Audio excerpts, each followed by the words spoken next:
Veamos ahora cómo podemos tratar el respeto a los animales con alumnado adolescente. La adolescencia es una etapa de profundos cambios a nivel personal. ¿Qué recuerdos tienes de esa época de tu vida? ¿Conociste alguna injusticia social que te marcara especialmente, quizás en los años posteriores? Lo cierto es que la adolescencia es una etapa donde nuestro entorno puede influirnos enormemente. En un mundo de redes sociales, de influencers y de un constante bombardeo de información, la mayor parte de las veces sin procesar, nos convertimos en personas vulnerables y fácilmente influenciables. Es por eso por lo que buscamos la consolidación de referentes y también buscamos patrones de comportamiento que, de un modo u otro, afectarán a nuestra forma de ser y de entender el mundo. Por eso, en esta etapa de la vida adquiere verdadera importancia desarrollar el pensamiento crítico, del que ya hemos hablado en vídeos anteriores. Hay estudios que muestran que es en esta etapa cuando más posibilidades tenemos de cuestionarnos la sociedad. Antes de los 11 años más o menos, la capacidad de cuestionarnos la sociedad suele estar poco desarrollada. Y a partir de los 20 también tendemos a cambiar un poco de opinión en cuestiones sociales. El pensamiento crítico nos permite cuestionarnos costumbres, hábitos y actitudes independientemente de si estamos acostumbradas a ellas. Ante un determinado tema podremos escuchar las distintas posturas y valorar de la forma más objetiva posible cuál se asienta en mejores argumentos. Recuerda ahora lo que comentábamos en el vídeo anterior, aquello de que en función de cómo categorizábamos a los animales, como animales de granja, salvajes o de compañía, les otorgábamos después un determinado grado de reconocimiento de sus necesidades, el grado de reconocimiento de su sintiencia y condicionaba también si sentíamos más o menos empatía hacia ese animal. Una sencilla práctica filosófica que podemos hacer es la siguiente. En primer lugar, nos preguntamos, si pudieras elegir qué animal no humano querrías ser, ¿cuál elegirías? Les dejamos un rato para pensar y a continuación pediremos que formulen 2 argumentos para apoyar su elección.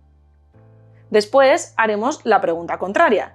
Si pudieras elegir qué animal no humano de ninguna de las maneras querrías ser, ¿cuál serías? Dejaremos también un rato para la reflexión y para formular otro par de argumentos. Haz si quieres tú ahora mismo el ejercicio y verás que las conclusiones pueden darnos bastante información.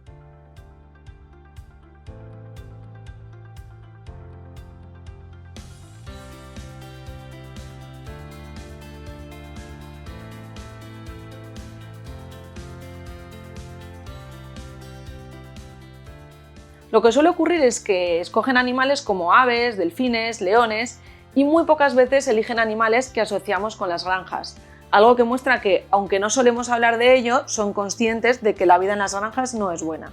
Pero estas elecciones nos pueden llevar a otras preguntas. ¿Qué problemas afrontan los animales en la naturaleza?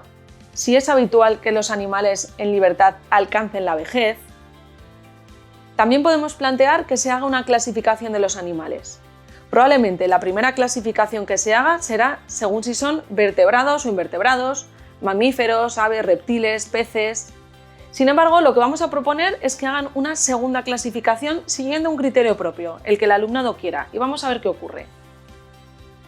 Seguramente habrá clasificaciones que se correspondan a órdenes ya establecidos de carácter científico, pero estoy segura de que algunas de las clasificaciones nos sorprenderán y podremos comprobar cómo categorizamos a los demás animales en función de la manera en que nos relacionamos con ellos. Y ya, para acabar este bloque de prácticas filosóficas, aquí va una tercera propuesta. Y esta viene a través de plantear la siguiente pregunta. ¿Los seres humanos y el resto de animales nos parecemos en los siguientes aspectos que vamos a mencionar? ¿O en qué nos diferenciamos? Después les propondremos una serie de acciones, por ejemplo, en qué nos parecemos o en qué nos diferenciamos respecto a comer, andar, jugar, ser libre, trabajar, vivir en familia, vivir en sociedad, morir, amar, reflexionar, sentir. Si os fijáis, lo que estamos haciendo con estas prácticas filosóficas es reflexionar acerca de nuestra relación con los demás animales y nuestra forma de considerarlos.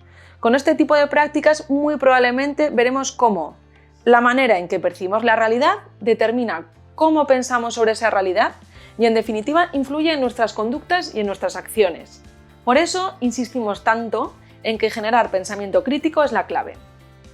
Así que, visto este tipo de actividades que nos parecen el pilar fundamental para trabajar el respeto animal con adolescentes, podemos adentrarnos también en temas vinculados con el sufrimiento animal más del día a día, más de la actualidad.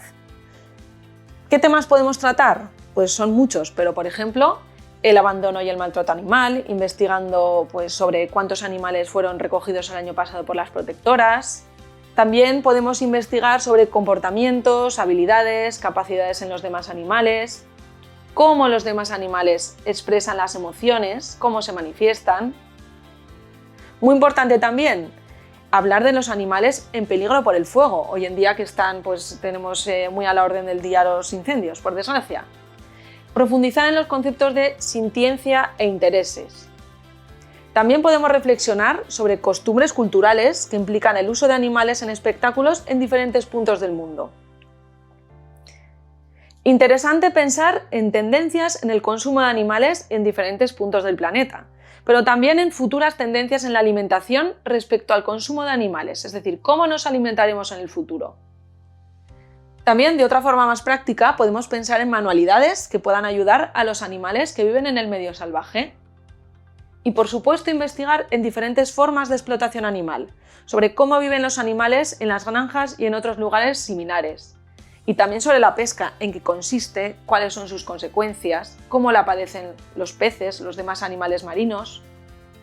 Es decir, aquí lo que hemos planteado son una serie de sugerencias en las que se trata de que como docentes nos demos cuenta de que la forma más habitual de conocer a los animales suele ser memorizando las características que encontramos en los libros de texto, pero pocas veces nos cuestionamos si los tratamos bien o mal.